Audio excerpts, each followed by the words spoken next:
राघव और मीरा एक साथ कॉलेज में पढ़ा करते हैं। मीरा राघव की सबसे करीबी दोस्त है और मन ही मन उसे बहुत चाहती भी है। मीरा कब तक राघव की सिर्फ दोस्त ही बनी रहेगी? पूरा कॉलेज जानता है कि तुम उसे कितना पसंद करती हो।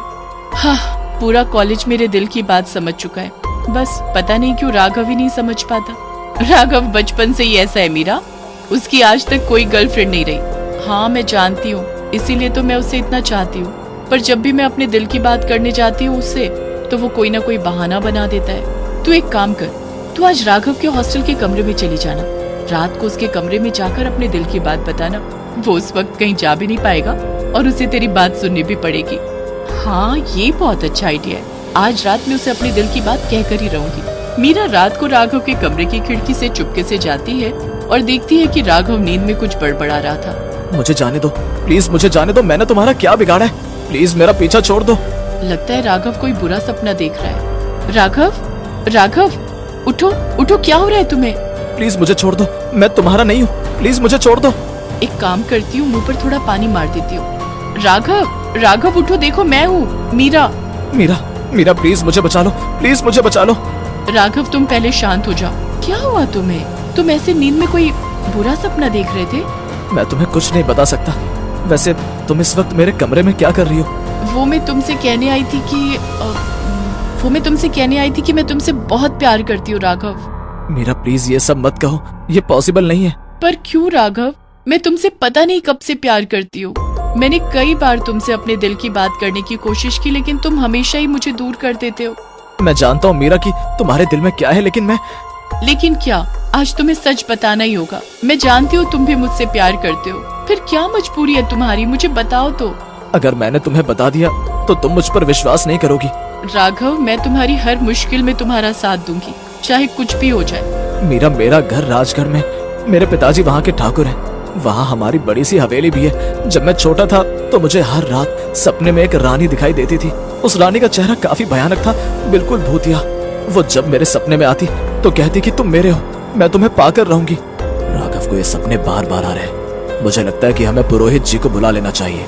हाँ मैं आज ही पुरोहित जी को संदेशा भिजवा देती हूँ। पुरोहित जी आते हैं। राघव ठाकुर को ये सपने शायद रेवती रानी की वजह से आते हैं। रेवती रानी? ये कौन है पुरोहित जी? कई साल पहले राजगढ़ में रेवती रानी सा का राज हुआ करता था। एक बार उनके दरबार में मल्हार नाम का संगीतकार आया, जिसके स्वर से पूरा राजमहल गूंज उठा। रेवती रानी का दिल मल्हार पर आ गया था, और जब रानी सा ने उसे पाने की कोशिश की तो मल्हार ने साफ इनकार कर दिया, ये कहकर वो दमयंती से प्यार करता है, जो उसकी सहेली थी।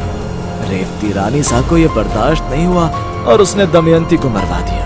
ये जानकर मल्हार ने भी अपनी जान ले ली, और उसके आखिरी शब्द थे कि तुम मुझे कभी नहीं पा सकती। रेवती रानी सा तब से मल्हार का इंतजार कर रही है।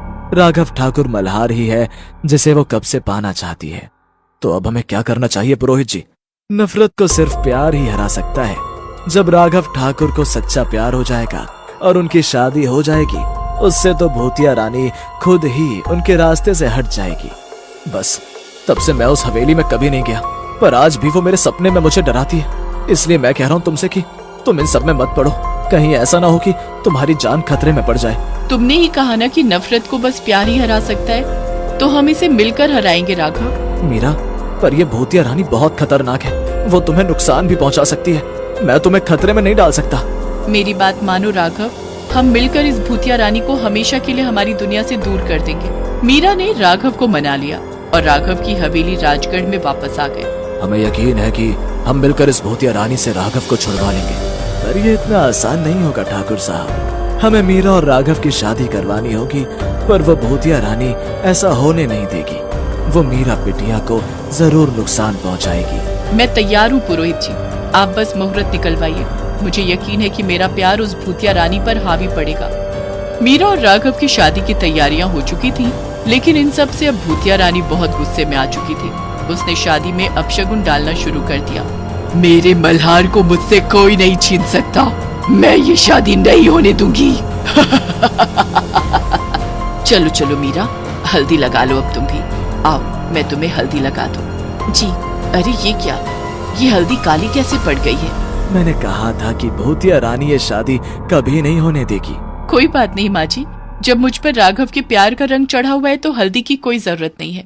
इसलिए मैंने अपनी दुल्हन के लिए ये उपटन अलग से बनाकर रखा था। इस उपटन में मेरा प्यार भी मिला हुआ है, जिसे कोई नहीं मिटा सकता। तुम दोनों को किसी की बुरी नजर ना लगे। बुरी नजर तो लग चुकी है। मैं ये शादी कभी नहीं होने दूंगी। भूतिया रानी जितनी कोशिश करती मीरा और राघव को अलग करने की, वो दोनों उतना ही करीब आते जा रहे थे। राघव, ये देखो, मेरी मेहंदी में तुम्हारा नाम लिखवाया है। तुम्हारा नाम तो मेरे मन में बसा हुआ है। तुम मेरी चिंता मत करना, हम दोनों मिलकर उस भूतिया रानी को हमारी जिंदगी से दूर कर देंगे। मीरा राघव बात ही कर रहे थे कि मीरा के ऊपर झूमर गिर जाता है, पर राघव उसे बचा लेता है। मीरा, तुम ठीक तो हो? हाँ, मैं ठीक हूँ। अगर आज तुम्हें कुछ हो जाता तो पता नहीं मैं क्या कर देता। तुम चिंता मत करो, मैं ठीक हूँ।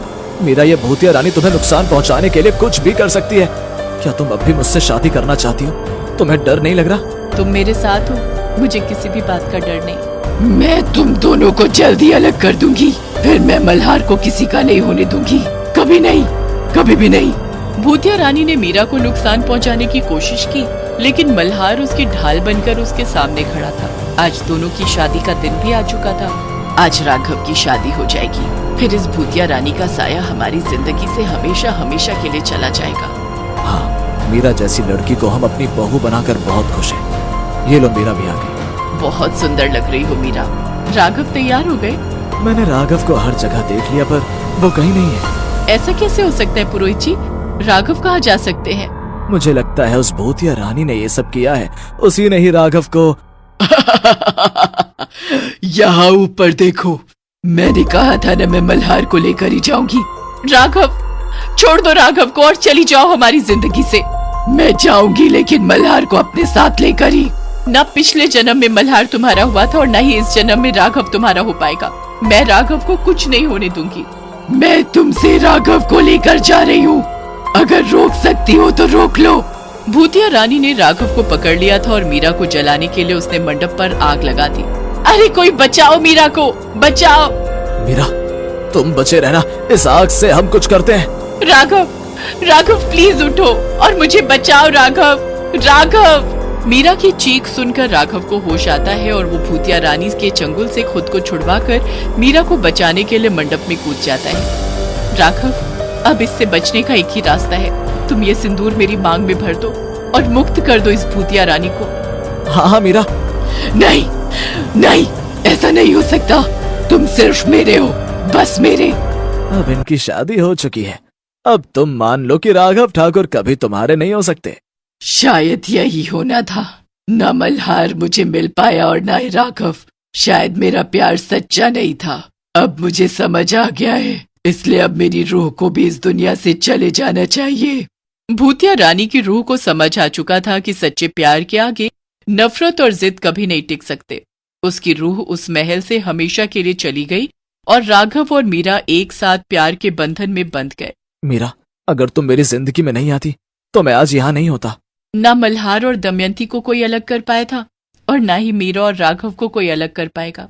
हाँ, जब तुमने मुझे वो कहानी सुनाई थी, उसी वक्त मुझे अपना पिछले जन्म की कहानी याद आ गई थी, पर मैं बस सही वक्त का इंतजार कर रही थी।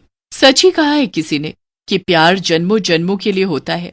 राघव और मीरा को देखकर ये विश्वास पक्का हो जाता है।